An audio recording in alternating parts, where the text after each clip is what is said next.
हरियाणा से आशिक हुसैन साहब, आप जो बता रहे हैं मैं उस पर आ रहा हूं, वो खबर भी दिखाने जा रहा हूं मैं अपने दर्शकों को, लेकिन उससे पहले आशिक हुसैन साहब हरियाणा से, बताइए आपका फैसला क्या है? राहुल क्या महंगाई और भ्रष्टाचार के मुद्दों से भाग रहे हैं? नहीं सर, ऐसा है कि राहुल जी का जो फैसला है वो सही है अपनी जगह। उन्होंने जो इसमें जो कहा है जी, वो अपनी दादी जी का और अपने फादर का जो इसमें जिक्र किया है, उसने राहुल ने बिल्कुल सही किया है। जिनके ऊपर इतने अत्याचार हो चुके हों, वो फिर भी अपने लिए देश के लिए जुझारू हैं और देश के लिए लड़ने के लिए तैयार हैं। और वो अपने आप को कह रहे हैं कि मैं आज भी इतने अत्याचार होने के बाद भी मैं देश के लिए आज भी जुझारू हूँ, मुझे अपनी उससे कोई वो नहीं है, मैं देश के लिए हमेशा तैयार रहूंगा। उन्होंने बिल्कुल सही कहा राहुल जी ने इसमें। आशिक जी, वैसे मैं आपसे एक चीज जान सकता हूँ, आशिक हुसैन साहब, मैं ये जान सकता हूं कि वो कैसे लड़ाई कर रहे हैं, कैसे जुझारू हैं, वो थोड़ा बता सकते हैं क्या किया उन्होंने पिछले 5 सालों में, जिससे लड़ाई की है, जुझारू हैं वो? उन्होंने इसमें ये दर्शाया है कि जो महंगाई है वो एक शासन के ऊपर डिपेंड नहीं करती, उसमें सारे सर्कमस्टांसेस। महंगाई पे उन्होंने कुछ बोला ही नहीं आशिक हुसैन साहब। महंगाई में उनका हाथ नहीं, क्योंकि वो चाहते हैं कि मैं जब सत्ता मांगू तो ये सारी चीजें हट जाएंगी। एक्चुअल में क्या है सर कि महंगाई का मुद्दा उनके हाथ में भी नहीं है, क्योंकि सारे सरकार से मिलकर बनता है। कांग्रेस सरकार, बेशक वो कांग्रेस में एमपी हैं। वैसे आशिक साहब एक बात बताइए, आप खुद कांग्रेस के लिए प्रचार करते हैं कि नहीं करते हैं? मैं कांग्रेस के लिए जुझारू हूँ, बचपन से कांग्रेसी हूँ। बस मैं समझ गया आपकी बात। बहुत बहुत शुक्रिया मुझसे बातचीत करने के लिए, आपका बहुत बहुत शुक्रिया। खैर, यहां पे अपनी अपनी लॉयल्टीज, लेकिन आज एक बहुत बड़ा सवाल है। आशिक हुसैन साहब, इस खबर को जरा ध्यान से देखिएगा। राहुल गांधी ने कुछ ऐसे मुद्दों को छुआ जो कि शायद सही नहीं था, कुछ ऐसी चीजों पे टिप्पणी की जो कि शायद सही नहीं था। क्या था वो, और उससे जुड़ा हमारा अगला सवाल होगा, उस पर आप अपना फैसला करें। ध्यान से देखें रिपोर्ट। आतंकवाद इसलिए होता है क्योंकि गुस्सा डाला जाता है, और अगर हमारी विपक्ष की पार्टी एक काम करती है तो वो हिंदुस्तान के दिल में गुस्सा डालने की कोशिश करती है, से लड़ाने की कोशिश करती है। और ये फुल टाइम इनका काम है, फुल टाइम इनका ये काम है। सुना आपने, ये है कांग्रेस के उपाध्यक्ष राहुल गांधी। राहुल गांधी भाषण दे रहे थे। भाषण देते देते भावनाओं में इतना बह गए कि इस तरह की बात खुलेआम कह डाली। एक बार फिर सुनिए। आतंकवाद इसलिए होता है क्योंकि गुस्सा डाला जाता है, और अगर हमारी विपक्ष की पार्टी एक काम करती है तो वो हिंदुस्तान के दिल में गुस्सा डालने की कोशिश करती है, से लड़ाने की कोशिश करती है। और ये फुल टाइम इनका काम है, फुल टाइम इनका ये काम है। अब राहुल गांधी का एक और बयान सुनिए जो शायद आपके गले के नीचे न उतरे। राहुल गांधी हिंसा में मारे गए लोगों पर भी सियासत करते दिखाई दिए। उनको जिनको मारा गया है वहां पे, वो अब पाकिस्तान जाना चाह रहे हैं। वो पाकिस्तान जाना चाह रहे हैं क्योंकि उनमें गुस्सा है, और मैं उनको ट्रैक कर रहा हूं, मैं उनसे बातचीत करने की कोशिश कर रहा हूं। सवाल है कि आखिर राहुल गांधी को इस तरह के बयान देने की जरूरत क्या है? क्या राहुल गांधी संवेदनशील मुद्दों पर संजीदगी नहीं दिखा सकते? अब सुनिए राहुल गांधी का एक और चौंकाने वाला बयान। मैं आपको क्या बताऊं, मुजफ्फरनगर में जो आग लगी है, ऐसे 10-15 लड़के हैं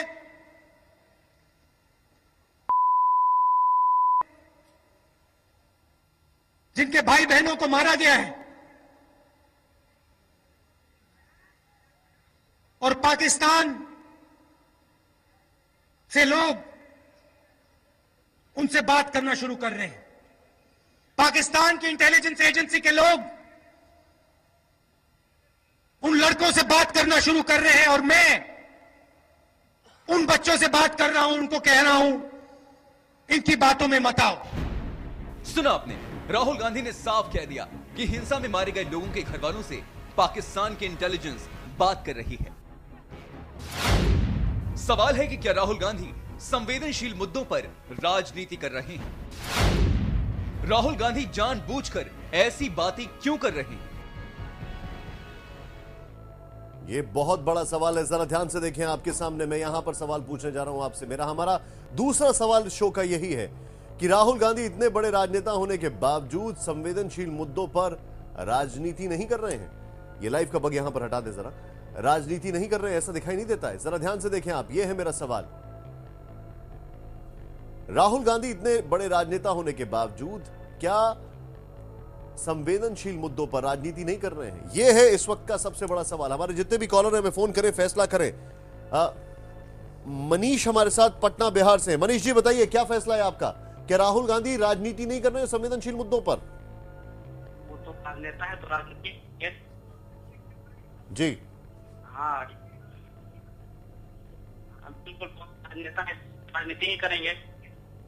बहुत ही सरल आंसर था आपका और बहुत ही सटीक आंसर था। राम बहादुर राय जी भी मेरे साथ हैं।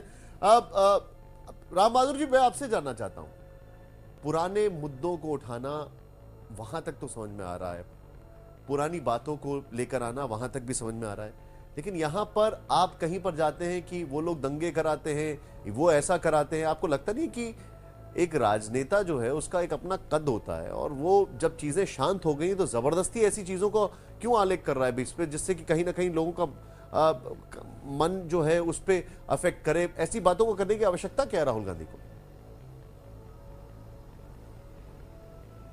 सबसे सटीक टिप्पणी राहुल गांधी के इन बयानों पर आजम खान ने की है कि राहुल गांधी वही बोलते हैं जो उनको लिखकर दे दिया जाता है। राहुल गांधी को अगर राजनीति की सही समझ होती तो ये सवाल वो नहीं उठाते, जो बोल रहे हैं वो नहीं बोलते।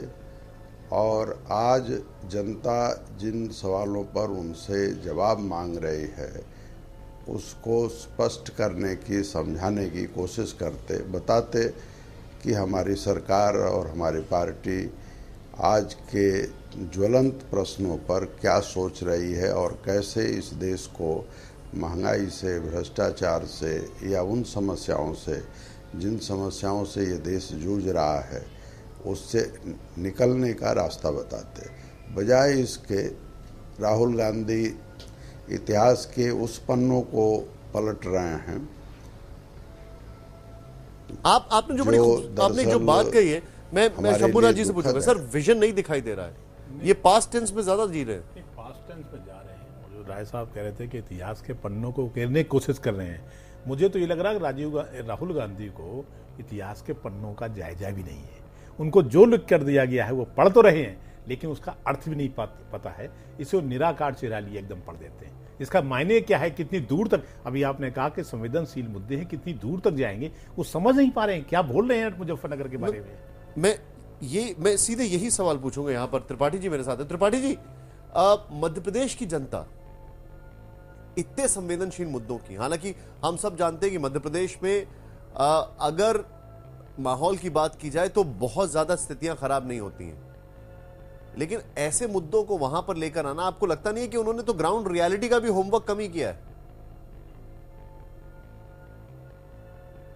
बिल्कुल सही बात। यहाँ मध्य प्रदेश की जनता इस समय, वो आपने देखा होगा उनका पूरा स्पीच जो है वो लोकसभा चुनाव को लेकर केंद्रित था, जबकि मध्य प्रदेश में अगले महीने विधानसभा के चुनाव है और बहुत ज्यादा प्रेस्टिजियस पॉइंट है इस समय राहुल गांधी के लिए, क्योंकि उनके अगुवाई में बिहार में चुनाव लड़ा गया, वहां हार गए, उत्तर प्रदेश में हार गए। मध्य प्रदेश में अगर ये हारते हैं तो तीसरी बार अगर शिवराज सिंह चौहान या भाजपा की हैट्रिक बनती है तो मध्य प्रदेश और छत्तीसगढ़ भी गुजरात की स्थिति में चला जाएगा। लेकिन यहाँ उन्होंने कोई भी स्थानीय मुद्दा नहीं लिया, पूरी तरह से लोकसभा पे केंद्रित रहे। यहाँ के लोग ये जानना चाह रहे थे कि आप ज्योतिरादित्य सिंधिया को सीएम के रूप में प्रोजेक्ट कर रहे हैं या नहीं, या कांतिलाल भूरिया को प्रोजेक्ट कर रहे हैं। इस मुद्दे पे उन्होंने दोनों मुद्दे पे बात की कि एक तरफ युवा की बात की भी और आदिवासी की बात की। तो यहाँ मध्य प्रदेश के जो कांग्रेसी थे वो भी इस बात को लेकर निराश थे। जी, आपने बड़ा इंटरेस्टिंग पॉइंट रेज किया यहाँ पर। मेरे साथ अभी अजय मौजूद है। अजय, मुझे एक चीज समझ में आई है, मैं आपसे नहीं पूछूंगा कि राहुल के स्क्रिप्ट राइटर कौन है, कुछ बातें नहीं बोलनी चाहिए, मैं समझ सकता हूं, लेकिन अजय मैं आपसे ये समझना चाहता हूं और ये मेरे लिए बहुत जानना जरूरी है कि राहुल गांधी का जो होमवर्क है, अभी बड़ी खूबसूरत बात यहां पर एसपी त्रिपाठी जी ने कही कि राहुल गांधी जो है वो लोकल मुद्दों को नहीं, ऐसा लग रहा है लोकसभा के मुद्दों को वहां पर कर रहे हैं। तो क्या ये माना जाए कि जो फोकस है वो फोकस ही पूरी तरीके से आउट ऑफ ट्रैक हो गया है? देखिए, निश्चित रूप से राहुल गांधी जितने भी राज्यों में जा रहे हैं, खासतौर से राजस्थान, मध्य प्रदेश, छत्तीसगढ़, जहां पे भी वो जा रहे हैं, उनके भाषण को अगर आप देखें तो वो जा जरूर रहे हैं राज्य में, लेकिन उनकी नज़र कहीं ना कहीं उत्तर प्रदेश पे है। उनके भाषणों में जिक्र मुजफ्फरनगर का आता है। जो बात कह रहे हैं त्रिपाठी जी, बिल्कुल सही कह रहे हैं कि स्थानीय स्तर पे, क्षेत्रीय स्तर पे जिस राज्य में जा रहे हैं वहाँ की बात नहीं करते हैं, बात मुजफ्फरनगर की करते हैं। और कहीं ना कहीं लगता है कि राहुल गांधी की नज़र जो है 80 सीटों वाली उत्तर प्रदेश पे है कि अगर वापस सत्ता में आना है तो जो अपीजमेंट पॉलिटिक्स है उसको राहुल गांधी के भाषणों से लगता है। नहीं तो इतने संवेदनशील मुद्दों का जिक्र अगर आप काम भी कर रहे हैं, मुजफ्फरनगर के जो यूथ है जिनसे वो कह रहे हैं कि दूसरे देश के लोग संपर्क में हैं, अगर आप काम भी कर रहे हैं तो ऐसे संवेदनशील मुद्दों को सार्वजनिक रूप से और सार्वजनिक मंच से साझा नहीं करना चाहिए, क्योंकि इसका नकारात्मक असर हो सकता है। आप जो बता रहे हैं अजय, आपने जो बताया, मैं डायरेक्टली यही सवाल राशिद अलवी जी से पूछूंगा। अलवी साहब, तीसरा सवाल, राहुल दंगों की बात कर रहे हैं, विपक्ष पर दंगा फैलाने का आरोप लगा रहे हैं, क्या ये राजनीतिक फायदा उठाना नहीं है?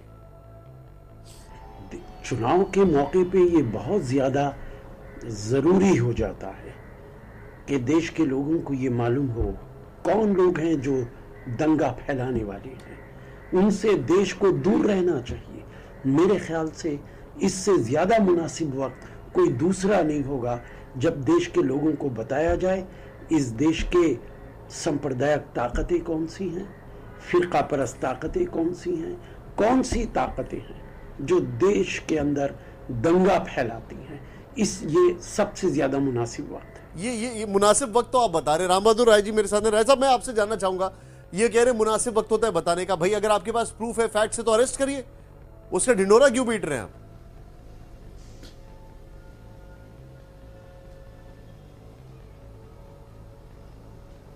राय साहब, ये मेरा सवाल आपसे है। क्या है सवाल आपका? मेरा सवाल ये है कि ये बोलते हैं सबसे अच्छा टाइम है बताने का जनता को कि कौन है इन सब चीजों के पीछे, तो अगर आपके पास फैक्ट्स हैं, प्रूफ हैं, आप जाके अरेस्ट करिए। आप जनता में क्या बताने की कोशिश कर रहे हैं यहां पर?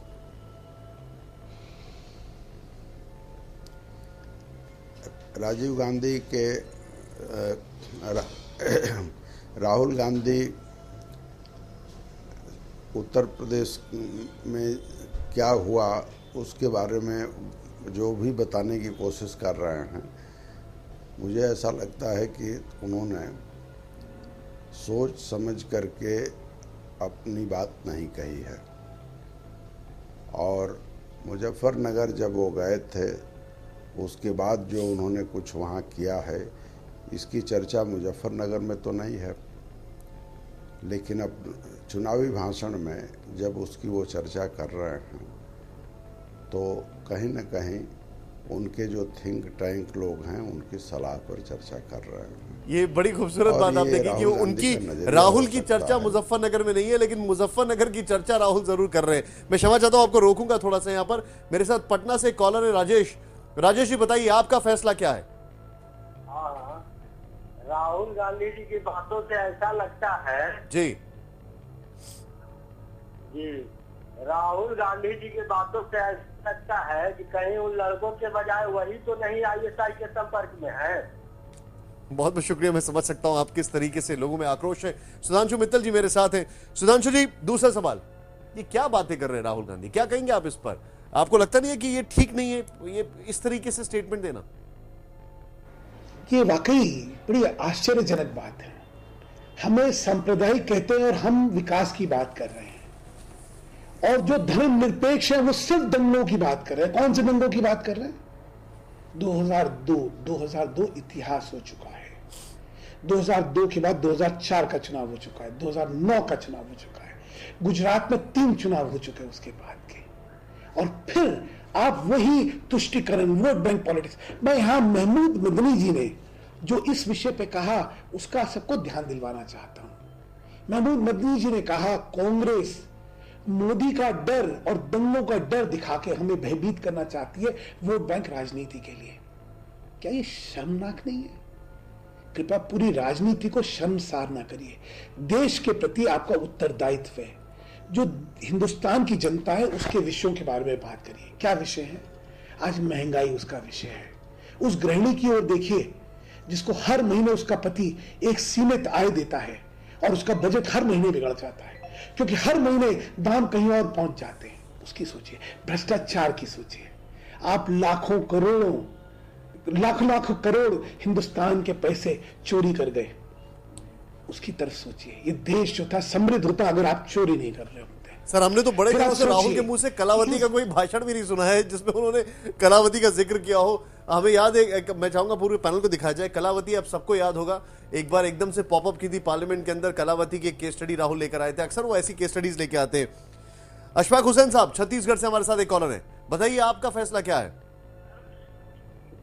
हेलो, आपका फैसला क्या है अशफाक हुसैन साहब? मेरा फैसला ये है कि जब चुनाव आता है तो ये चाहे वो भाजपा हो या कांग्रेस हो, दोनों बात करती है हिंदू मुसलमान की, ये मारा गया वो मारा गया। इसके पहले ये लोग कहाँ रहते हैं? बिल्कुल गहरी बात की आपने। इसके पहले ये लोग कहाँ रहते हैं? आज राहुल गांधी अपनी दादी का टुकड़ा रो रहे हैं, फला उनका टुकड़ा रो रहा है। इससे क्या हासिल हो रहा है? ना इससे तो हमारे देश का कोई तरक्की हो जाएगी, ना इससे हमारे देश को कोई ऊपर ले जा पाएंगे। हम इस पे बात करने के बजाय अपने विकास की बात करें तो ज्यादा अच्छा होगा। क्या बात, बहुत बहुत शुक्रिया अशफाक हुसैन साहब, क्या बात। देखिए सुनिए आप क्या कह रहे लोग यहाँ पर कि बेहतर होगा कि हम विकास की बात करें। पूरे पैनल को दिखा जाएंगे। मैं एक बार घूम फिर के वापस आता हूँ। त्रिपाठी जी की एक बात मेरे जहन में आ रही है कि ये लोकसभा के चुनाव की स्पीच लगता है लेके आ गए हैं गलती से और अभी चल रहा है यहाँ पर पूरा फ्लेवर एमपी इलेक्शंस का। अजय, हमें पता है कि कांग्रेस के कई नेता गलत स्पीच भी पढ़ देते हैं, लेकिन ये ऑन द लाइटर साइड हो गया। लेकिन मैं आपसे एक चीज समझना चाहूंगा अजय, हमने कांग्रेस में एक ट्रेंड देखा है, अगर जीते तो राहुल गांधी की वजह से, और अगर हारे तो वहां पे लोकल हमारा जो कैडर था वो वीक था। यहां पर आपको लगता नहीं है कुछ वैसे ही धीरे धीरे पक रहा है सब मामला? देखिए, मैं बार बार एक चीज को हमेशा कहता रहा हूं कि कांग्रेस के अंदर का जो लोकतंत्र है वो 10 जनपद के बाहर दम तोड़ देता है। तो कांग्रेस के अंदर अगर कांग्रेस पार्टी कहीं जीतती है या किसी राज्य में जीतती है या लोकसभा का चुनाव होता है या कोई बिल पास करवाती है तो निश्चित रूप से परंपरा के अनुसार उसका श्रेय गांधी नेहरू परिवार को जाना चाहिए, और ये धर्म कांग्रेस के नेता हमेशा निभाते रहे और शायद भविष्य में भी निभाते रहेंगे। लेकिन ये मैं बार बार कह रहा हूँ, जो जितना मैं समझ पा रहा हूँ कि राहुल गांधी भावनात्मक विषय को जो उठा रहे हैं वो बिना सोचे समझे नहीं उठा रहे हैं। हर पार्टी अपने स्ट्रॉन्ग पॉइंट को लेके जनता के बीच जाती है, और कांग्रेस इस बात को अब समझ चुकी है कि विकास के मुद्दे पे, भ्रष्टाचार के मुद्दे पे, महंगाई के मुद्दे पे वो मोदी को नहीं रोक सकती है। इसलिए वो भावनात्मक विषयों को लेके जा रही है, अपीसमेंट के मुद्दे के, तुष्टीकरण के मुद्दे को लेके जनता के बीच जा रही है, किसी एक कम्युनिटी के लोगों को अपीस करने के लिए। तो ये स्ट्रैटेजी है, रणनीति है। ये बिना रणनीति के बेवजह ये चीज नहीं हो रहा है। इसको मैं आपसे मुझे ये सोच के थोड़ा हंसी आ रही है। मैं आपसे एक चीज पूछ सकता हूँ कि क्या ये माना जाए आज की तारीख में कि कांग्रेस समझ गई है कि उनका कोई स्ट्रांग पॉइंट है नहीं, इसलिए भावनात्मक मुद्दों को स्ट्रांग पॉइंट बना लो? देखिए, निश्चित रूप से मैं जैसा आपको बता रहा था कि कांग्रेस पार्टी जब भी पिछले अगर 10-20 सालों में देखें, शहादत के मुद्दे पे सियासत करती रही है और उसको लेके सत्ता में आने में कामयाबी भी हासिल हुई है। चाहे वो इंदिरा गांधी की असैसिनेशन के बाद हो या राजीव गांधी के असैसिनेशन के बाद हो, या जब भी भावनात्मक विषय को उठाया है, चाहे सोनिया गांधी के सेक्रीफाइस की बात हो। मैं रोकूंगा आपको, मेरे साथ कांग्रेस के ही नेता राजीव शुक्ला जी आ गए। राजीव जी, स्वागत है आपका न्यूज एक्सप्रेस में। बहुत बहुत शुक्रिया, आपने हमारे लिए समय निकाला।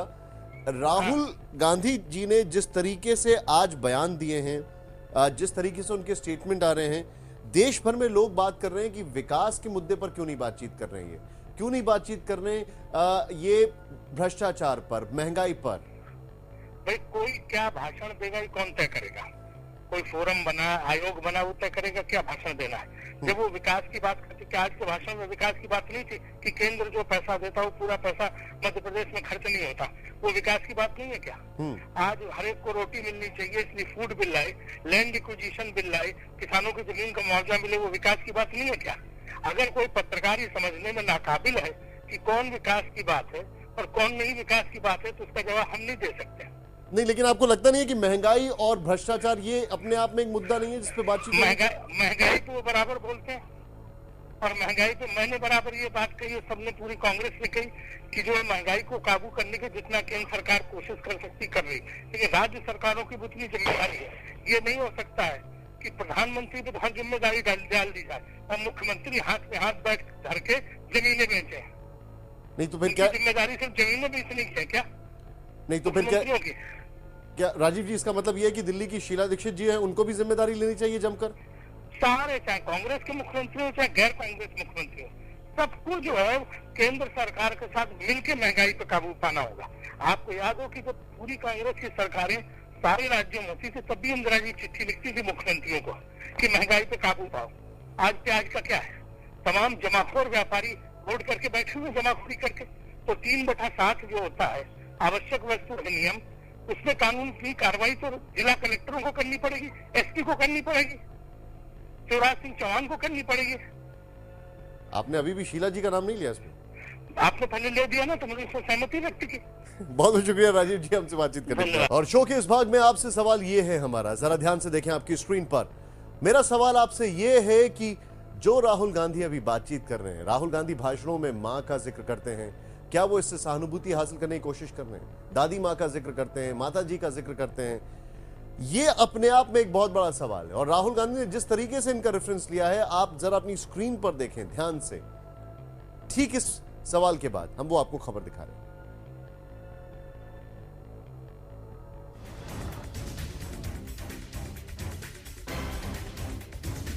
कुर्ते की बाहें चढ़ाकर भाषण देने वाले और हमेशा गुस्से में रहने वाले राहुल गांधी के भाषण देने का अंदाज लगातार बदल रहा है। कभी वो भीड़ में बैठे लोगों से बात करते हैं, कभी भावनात्मक मुद्दों को उठाकर खुद को उससे जोड़ देते हैं। सवाल है कि क्या राहुल गांधी अपने भाषणों के जरिए लोगों की सहानुभूति हासिल करने की कोशिश कर रहे हैं? एक दिन पहले ही उन्होंने अपने पिता और दादी का जिक्र किया, कह दिया कि उनका भी खून हो सकता है।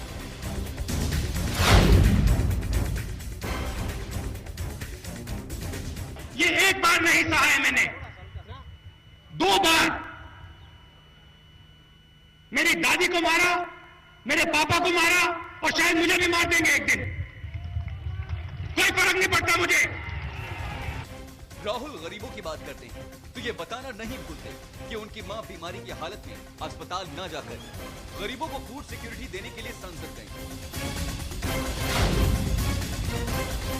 मेरी मां ने मुझे कहा कि मैं यहां से नहीं जाऊंगी।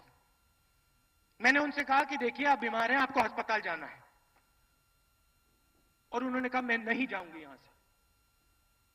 और मैंने उनसे पूछा कि क्यों नहीं जाओगी? कमल जाट जी ने कहा देखिए यहां वोट की आज कोई कमी नहीं है, आसानी से पास हो जाएगा। और उन्होंने मुझे बताया जब तक यह बिल पास नहीं होगा मैं यहां से नहीं जाऊंगी। आज राहुल गांधी ने इंदौर में अपने पिता का जिक्र कर दिया, कहा उनके पिता उनके हीरो हैं, उन्हें आज भी उनकी याद आती है।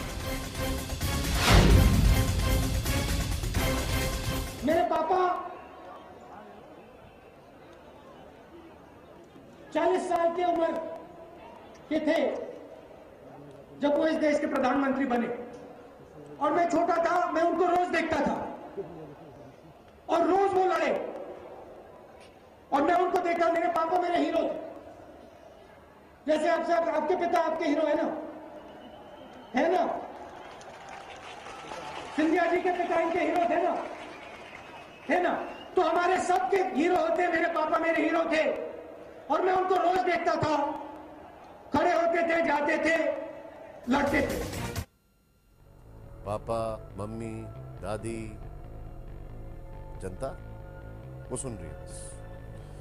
खैर क्या कहें, बोल भी रही है जनता। प्रदीप यादव हमारे साथ इस वक्त जुड़े हुए हैं छत्तीसगढ़ से।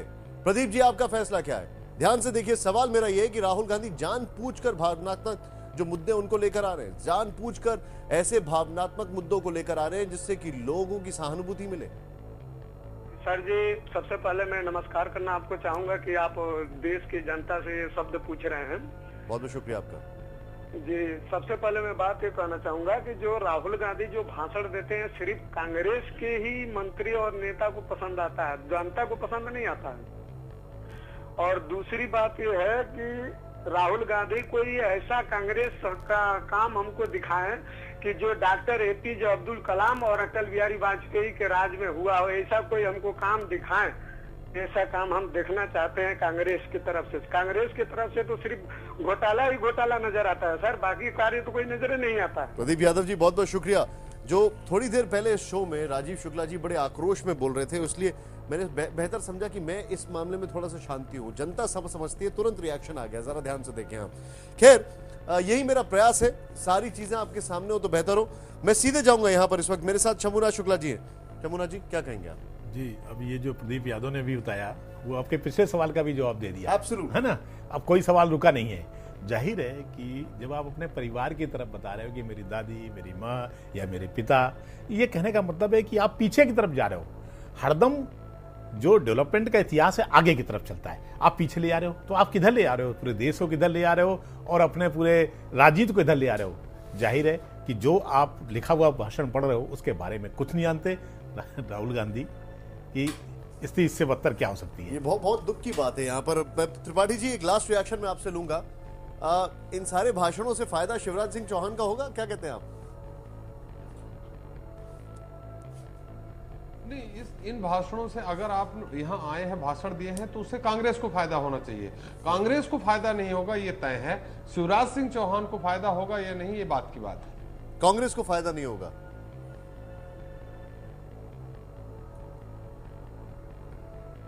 कांग्रेस को फायदा नहीं होगा। मुंबई से एक कॉलर इस वक्त मेरे साथ है, धर्मेंद्र जी। धर्मेंद्र जी मुंबई से हमारे साथ है, एक कॉलर। बताइए, क्या फैसला है आपका? आपका फैसला क्या है? मेरा जी को याद कर गांधी जी, हेलो जी बताइए।